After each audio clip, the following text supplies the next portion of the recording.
बोला बोला दुर्गा मैया की मां जनक नंदन रिकॉर्डिंग स्टूडियो गुजरी बाजार कोडिंग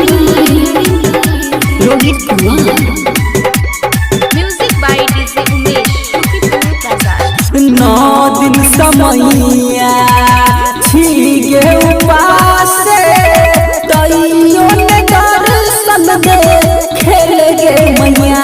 मैया रानी 9 दिन समैया छीगे उपास तइयो ने दर्शन दे खेल गे मैया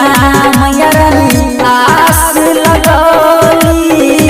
पूजा करी भगतन के भीड़ देखी लागत गे मैया मैया रानी आस लगली पूजा करी भगतन के भीड़ देखी लागत गे मैया मैया रानी रोहित कुमार एक से बोलो मैहर वाली मैया की तू ही छे दुर्गा माँ तू ही छे काली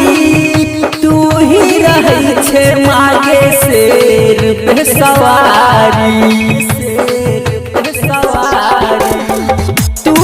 ही छे दुर्गा माँ तू ही छे काली तू ही रहे छे मागे शेर पे सवारी अन्हरा गोहारो तोहरे चरनिया फेर ही नया पलना जरिया गे माँ आस लगली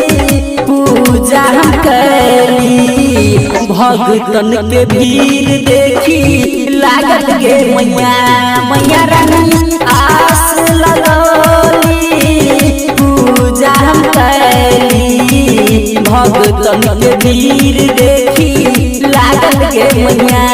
मैया रानी मां जनक नंदन रिकॉर्डिंग स्टूडियो गुजरी बाजार बोला बोला दुर्गा मैया सब दुख लिखै छे हमर कपारे कलश उठा के मागे लियौ दुआरे सब दुख लिखै छे हमर कपारे कलश उठा के मागे लियौ दुआरे राइटर चंदन ओम शिकारी गाबै छो तोरे भजनिया गे माँ आस लगली पूजा करी भगतन के भीड़ देखी लागत गे मैया मैया रानी आस लगली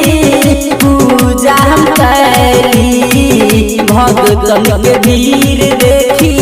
लागत गे मैया मैया रानी।